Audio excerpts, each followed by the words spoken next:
Hello friend, hello netizen. This is Ate Panmoy of Pink Chick Vlog Penena in Chick. If you first time in Hong Kong as a tourist from Philippines, una po syempre you will get off at the aeroplane and then pipila kayo sa immigration.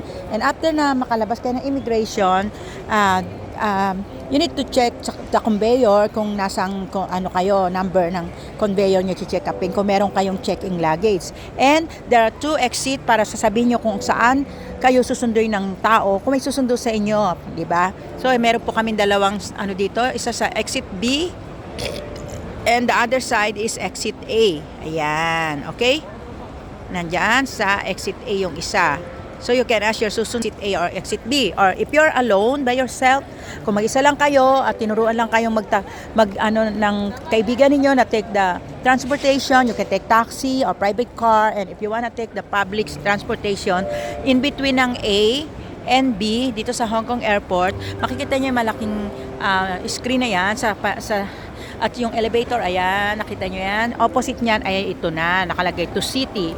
So, ayan po yung pwede nyong sakyan na pang public, may taxi, may bus, at merong train. Ayan, okay? So, nandito po, paglabas niyo po dito ay marami na tayong mga bus na pwedeng sakyan. So, don't worry if you are first time in Hong Kong and you are arriving by yourself at wala kayong sundo, dito lang nyo hanapin sa gitna ang public transportation. And it's so convenient. Paglabas niyo dito,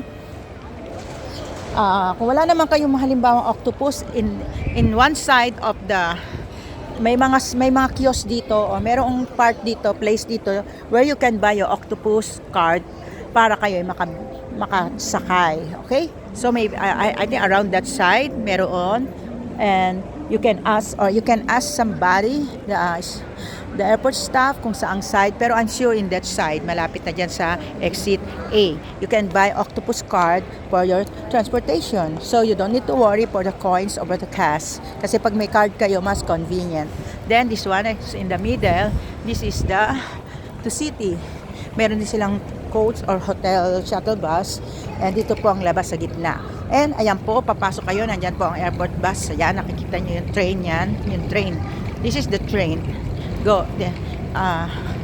Airport bus yan ha, hindi po yan yung public. Ang public kasi na bus, na train, airport train yan, express yan, mas mahal. Pag gusto nyo makamura, dito kayo sa bus, and you can take the bus to Tung Chung, and then the Tung Chung, meron din po tayong mga train to the cities. So you just try dan po yung taxi sa other side, and the other side here is the public bus. Kaya papunta na po ako sa public bus, and it's a convenience kasi paglabas nyo dito, makikita ninyo merong malaking board there where you can read the number of the bus and the destination, the amount of the transportation na babayaran ninyo, at saka yung oras ng alis. So it's very convenient here in Hong Kong Airport. Hindi kayo basta-basta maliligaw, at hindi po kayo mag-aalala dahil madaling hanapin ang transportation. Yes, and if you wanna go to the city, just read the destination. Pupuntahan natin ngayon. Yan. Kaya you can ask your friend na kung saan kayo imimit, kung saan city yun, kung saan stop ng bus, kung hindi nila kayo masusundo dito sa airport. Okay, so it's very convenient, di ba? And the weather now, depende kung anong panahon kayo pupunta, kasi minsan mainit, minsan malamig. So better always bring a jacket, kasi kahit na mainit sa Hong Kong, minsan yung sa loob ng bus malamig, kaya kailangan may dala kayong jacket. Ayan, nakikita nyo yung bus terminal na yan. Nandiyan nakasulat kung anong number doon sa board. Kaya titignan natin kung anong number yung aking bus, kasi I'm going to Sheung Shui, then I need to find what bus number at saka kung anong oras ang alis. So napakadali. Ayan, puntahan natin. Ayan, palapit na ako ng palapit. And you don't need to worry because it's written in English. Kasi yung iba sabi hindi marunong mag-English sa mga tao dito. Anyway, kahit na tumingin na lang kayo sa board kasi English naman yung nakasulat. At may trolley po tayo from sa loob ng airport hanggang sa labas. Ayan, so pwede nyong itulak nyo inyong mga bagahe by trolley.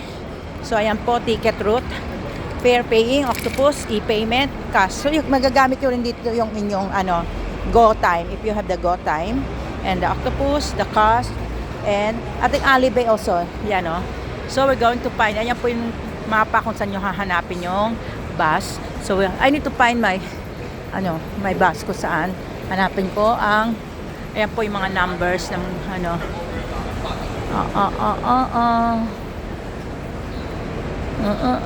Fanling Xiongxue. A43 is in via Xiongxue Station. 10:35. Next bus is 10:55. 30 to 40. Yeah, kaya madali po. And then, hanapin nyo kung nasan yung A33. A33 is nasa, ayan yung zone, kung anong zone. A33, hindi ko makita, is nasa orange zone. So, puntahan na natin ng orange. So, makikita nyo naman dito sa poste ang orange. Ayan, o. So, 10:35 at saka 10:55. So, after you take the 10:35, 10:55 ang kasunod. So, sana mahabol pa natin. Dahil pag hindi, maghihintay na naman ako ng isang bus. 20 or 30 minutes. Oh no, takbo na more. Ayan ang bus. Yata. So, nakaalis na yung isa. Baka yung isa na antay natin. Kasi ay 8:33.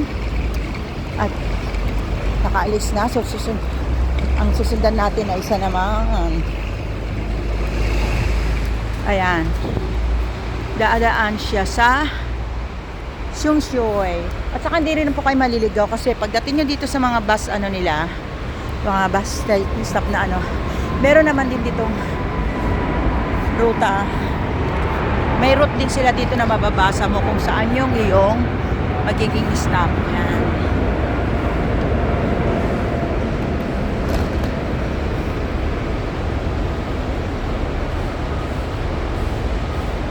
A33. So, hanapin natin. Baba tayo ng Xiongxue.